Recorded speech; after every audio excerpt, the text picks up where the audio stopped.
Good, Mama. Come on. Looks like they lost him. That's impossible. Same as he did last time. Well, they think it's a scarecrow.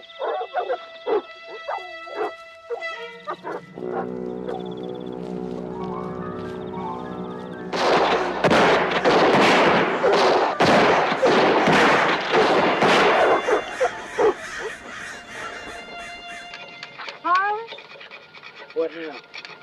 have you started planting? What? I said, have you started planting? What's the matter with you? Can't you see I'm busy?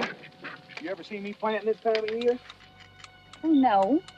Well, why do you ask a lame brain thing like that? Well, I just thought it's kind of strange. I mean, if you're not planting, why would you put up a scarecrow?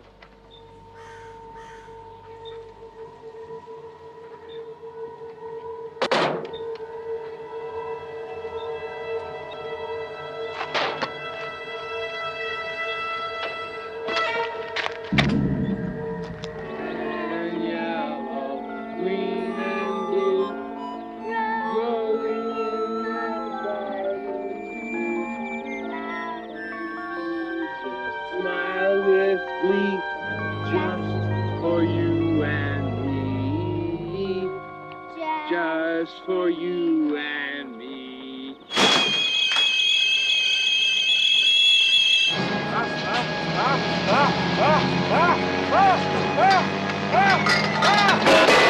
Told you it was Bubba. No, it wasn't, damn it. Bubba didn't tell you that. Bubba didn't tell you anything. Bubba's dead. I know. We killed him!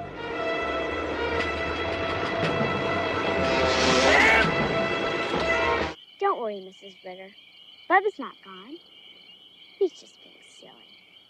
Don't you know what he's doing? He's playing the hiding game. And that is the makeshift trailer they have for Dark Knight of the Scarecrow, 1981. DJ Nubis here with you on the Meltdown Radio podcast, doing another movie review. I've seen this movie prior. I saw this as a kid during the 80s and 81. So when it came out, I saw it on TV, and I was probably about 11 then. Certainly had scary a little bit, but I'm going to get into my other feelings about this film. Watched it again last night just on a whim. It was on, it's pretty much streaming everywhere. It's on Shudder. Probably, I think I watched it on Midnight Pulp. It was just on there. I think it's been on Netflix as well as Tubi and all that stuff. So it's not a hard film to find right now. Probably should own this. It's on Blu-ray. I really need to kind of get a hold of it and get it because it's one of my favorites from that time period. But it came out like, as I look back and, I've seen other YouTube channel personalities who do reviews and stuff. We all talk about the same thing because we all group a lot of these films, and it's really crazy to believe just how many good made for TV horror films came out during the 70s and 80s. Like, it's crazy. Like, I went and listed some of my favorites, and I forget some of them were even made for TV until I looked them up. So, like, you have Devil Dog, The Hound of Hell, Salem's Lot, The Car, Beneath the Bermuda Desks, one that people often forget about and overlook. Duel from Spielberg. He also had another film earlier in 72 that he did. Trilogy of Terror always comes up in some of people's favorites anthologies. Curse of the Black Widow, Tarantulas, The Deadly Cargo, which has gotten a little bit more steam within the last couple of years because they released that on Blu-ray as well, and then Snow Beast. So there's a handful of great films that came out on TV that you just wouldn't really expect. And it has limitations because they're not going to show like a lot of gore and stuff, but at the same time, they were very creepy in the way they presented and directed. So for this film, it's directed by Frank D. Felitta. The cast is actually mainly with the main guys in place. Charles Durning, who plays Otis, was in When a Stranger Calls, The Final Countdown, and Sharky's Machine with Burt Reynolds, if you ever saw that. Bubba, who is portrayed by the great late Larry Drake, who, if you have not seen Another horror film that he did that was very overlooked is Dr. Giggles. Like, it's an amazing flick. He does such a great job with that character in that film.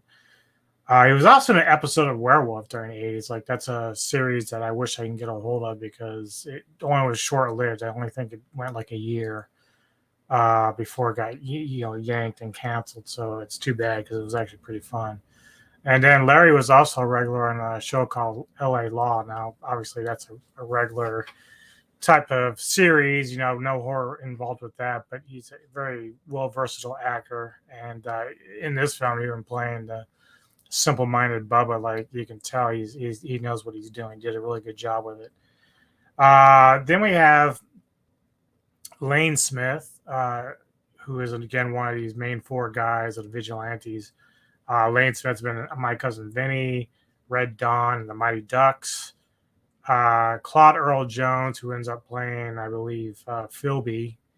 He's also had a nice little run on horror films. So he was in Evil Speak, Bride of Reanimator, and then Thunder and Lightning. So pretty good cast for the time that this was released. Plot is, in a small southern town, four vigilantes wrongfully execute a mentally challenged man, but after the court sets them free, mysterious accidents begin to kill them off one by one.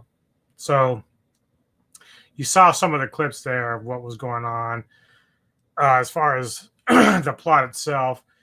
And basically, it starts out, you see Bubba and Mary Lee, the young girl, out in the field. They're kind of singing and they're picking flowers and just having a good time because she's young, but he's young mentally. He's like 36 as far as an adult, but he's just a young kid in mind. So very playful, not harmful to the girl or anything. But while they're out there, Otis, who's the local postal mailman guy, is kind of spying on him, and he and his friends, Otis, Skeeter, and Vilby, they all kind of have it in for Bubba because they don't really like him. They don't like that he's hanging around with young girls in the neighborhood and stuff like that. And so, after he spies on him, he kind of like goes and talks to his buddies like, yeah, there's not much we can do because they're just going to let him out because he's simple and all this. You have to wait for something bad to happen. Well, as Bubba and Mary Lee start heading back to her house, I'm assuming she stops and there's like this house with the backyard, but the fence is kind of broken. Enough for her to fit in, not so much for Bubba, but she tries to convince Bubba to go back there and sneak in with her because she just wants to snoop around or play or whatever. But Bubba doesn't want to do it. He knows he would get in trouble. But she does it anyway. So Bubba kind of just watches. And he's, again, it's simple. So he's kind of like smiling and giggling as she's in there messing around with stuff. But she doesn't realize there's a big ass dog in the backyard. So the dog obviously confronts her, and there's like this tense moment whether she's going to make it back to the fence. She's, kind of pleading for Bubba to come help her. So as he's breaking through the fence to try to go help her, she's running towards the fence where the hole was, and it cuts it because, again, this is TV. They're not going to show a lot of the violence that we are assuming is there. So the next thing we see is Bubba's carrying her to her house, and her mom comes to the doorway, and he's like, because he's simple-minded, the only thing he can mutter is, Bubba didn't do it. And so Bubba's aware that, people look at him differently, and because she's hurt, they might assume the wrong thing, which is exactly what happens here. The mother screams. Bubba's on the run now, back to his house where his mom's at. Word gets around, but it's not always accurate. So by the time Otis gets told what happens, the word is the girl died and that Bubba was responsible. So now they're getting their guns, they're getting in the truck. They got the tracking dogs. One of them, I don't know if it's Skeeter or Harless that had them, but grabs the dogs, and they're going to go after Bubba. So Bubba gets home. He's telling his mother, Bubba didn't hurt her. She calms him down and says, look, you remember that hiding game we played? So, because apparently these guys have harassed Bubba before regarding something else, like they just continue to chase him and give him a hard time. So he's had to play this hiding game before. So he was like, yeah, Bubba's really good at hiding games. So mother convinces him to go do that. There's like this tense moment for a while where Otis is confronting the mother, like, where is he? Because the dogs have brought them to the house. And she's like, get off my property, quit harassing my son. He didn't hurt no one. And so they leave because the dogs pick up the scent going out to the field. So when they get out there again, they don't see anything until Otis notices Bubba's hiding inside this Scarecrow outfit that's hanging on the cross out there, And once he realizes that, he tells the guys to back up. They get their guns out and they shoot him down, like just in cold blood. Not seconds later, on the CB radio, Harless gets there's a guy telling him that the search was called off and that the girl's okay, and she explained that Bubba saved her from the dog. So now there's like this still quiet between the four of them, like they just fucked up big time. However, Otis, not a very good guy. If there's one thing about Durney, is he can play a villain pretty well. So he goes and he picks up a pitchfork off of the truck and puts it in Bubba's hands, and he's going to make it look like that they were defending themselves against Bubba, and that's why they had to kill him. So naturally, the local trial, or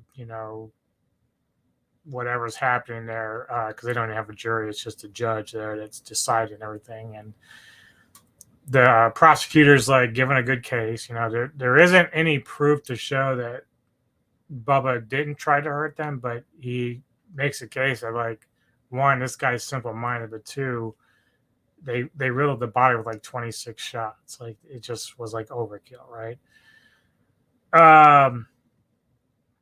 So the judge is like, you just don't run the case, brother. And in part, this is like the bias between the judge and the town, because the town really supports these old men that have been there a long time. They're out, they've been outstanding citizens with the community for so long that they just will give them the benefit of the doubt here.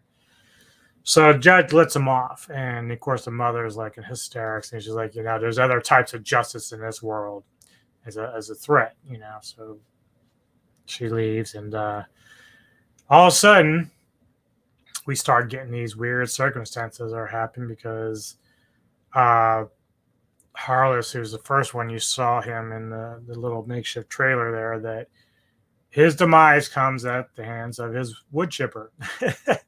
So he's, and the thing that's great about this film, and I'll probably state it again, is that you never see the killer. Like, you see like the camera kind of walking as if it's stalking the prey. You never see the actual killing as far as like anyone doing anything. No touching buttons, no doing this or that, just footsteps, and then like, something happens to one of the crew. So Harless, of course, bites it. And the next day, of course, Otis is eating breakfast, and whoever he's living with, I don't know if it's like some sort of retirement home or something, but the guy sitting with him says, yeah, we heard all these sirens and ambulances going down the street, and I guess it was bound to happen. Harless had an accident and fell into his wood chipper. And Otis is like, what?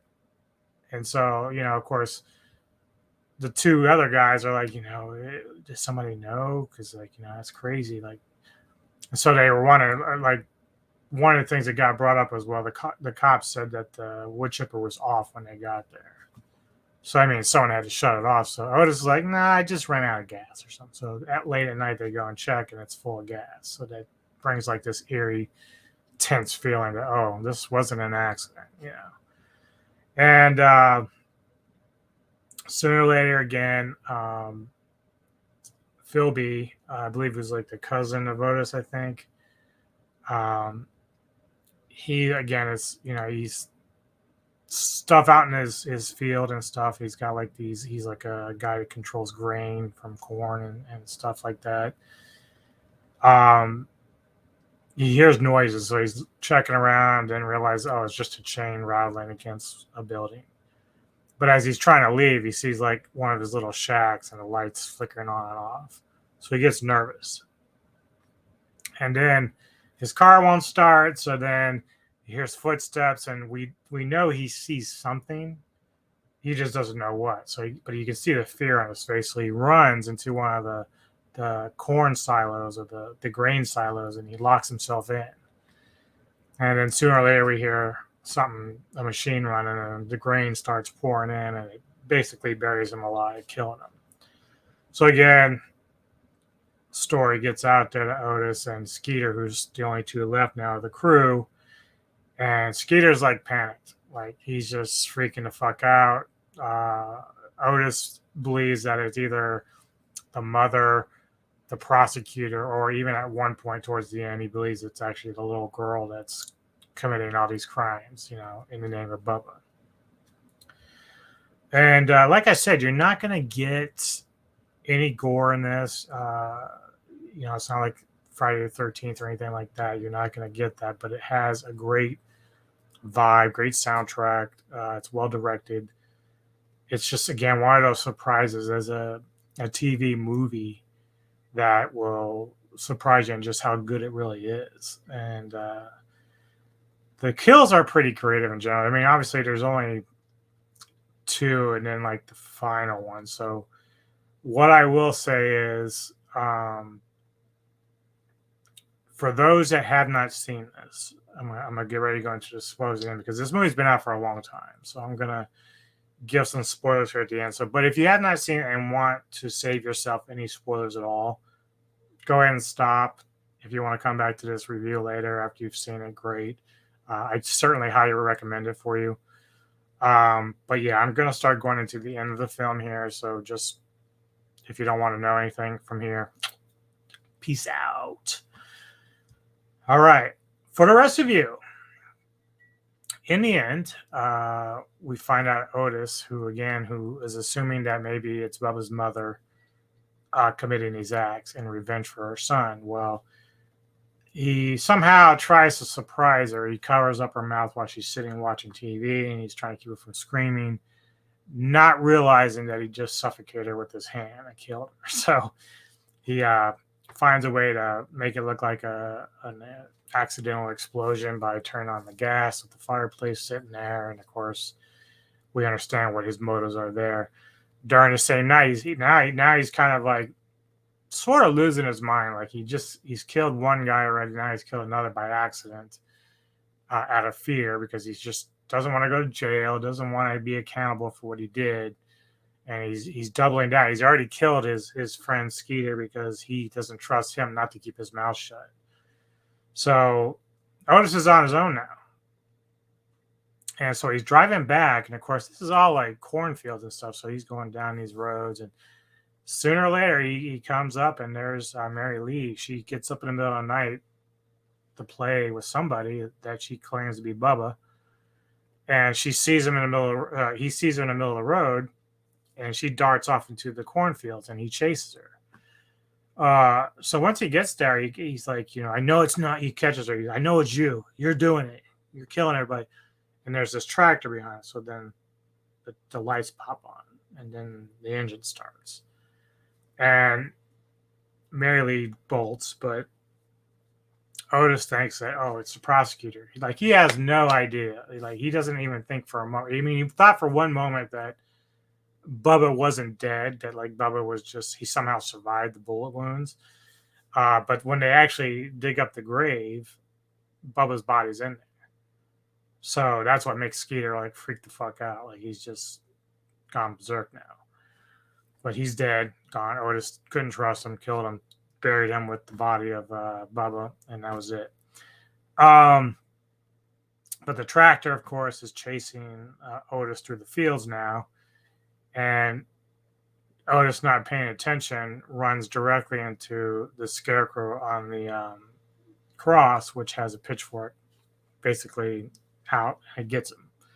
So Otis gets his just rewards there in the way that he tried to set up Bubba as the villain after they've executed him wrongfully. And Yeah, so this film, again, you hear a lot of people talk about it. It is terrifying in some ways. It's scary, but sometimes it's scary just from how scary Otis is. Like, scary Otis will do just about anything to not be caught. And obviously would sacrifice one guy that he grew up with who was part of that pack that they killed, Bubba. So it's scary in some of that sense that these guys, after they got let go from the judge, were like celebrating and drinking, like as if it was no big fucking deal that they took a guy's life that didn't deserve it. So this movie is very interesting because it's not scary in a sense that you don't feel any remorse for the deaths of these guys. Like, you're rooting for their death. You're rooting for Bubba. And then really what really kind of seals the deal in terms of why this film is different than most horror films, because the ending itself is very endearing. Like, it's just very cool. Like, I remember as a kid, like, you kind of tell yourself sometimes, like, it's only a movie. It's only a movie. And I used to remember, like, when I saw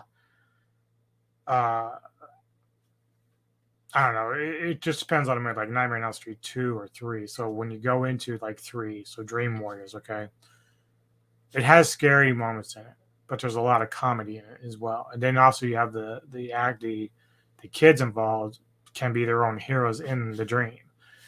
So it's sort of like this sigh of relief when you're watching a horror film that you have these breaks from the tension. And sometimes it depends on what you want out of a horror film. Sometimes you'll go in wanting total dread, total fear, no relief from it, and I get that because I do like some films like that. But other times you're kind of like, especially as a kid, you're like, I can't take this, man. I got to cover my eyes. What the fuck? This film doesn't work that way because it starts out with you already sympathizing with the victim. So by the time the ending scene is, and we see Mary Lee on the ground hiding behind some pumpkins, she turns, and then we see this scarecrow with like this. It's almost like a straw-like effect where it's kind of creak. I don't know, it's like creaking, but it makes a noise like as if he like it was rigor mortis. Like, it's like, it turns and looks at her. So you're thinking, oh shit. But she smiles and says, "Hey, Bubba." And then last scene you see is he's handing her a flower in a scarecrow form, and she's taking it, and then she starts talking about what game they should play next. So it's endearing in the sense that, yeah, even at this stage, like, despite his revenge route that he's going, he's also protecting her. He couldn't protect his mother, obviously, but he found a way to protect her, and that was really cool. And so that's why this film is a lot different. It doesn't really work in the traditional horror sense because we're already feeling pissed off at the vigilantes for what they did. Like, we're like, these guys deserve to die in horrible ways. Imagine. So cannot recommend this film enough. It's long overdue for me to do a review on it. I don't know if I did one on a podcast or not. I may have. I'm not sure, but just still one of my all-time favorite films. And if you haven't checked it out, highly recommend it. 10 out of 10. And thanks for checking out this review. If you have any comments on it, if you've seen it, tell me what you think. If you haven't seen it, leave me some comments when you do. I'd be very interested in what you have to say about it. And take care of yourselves and keep it metal. Thank you very much. Peace.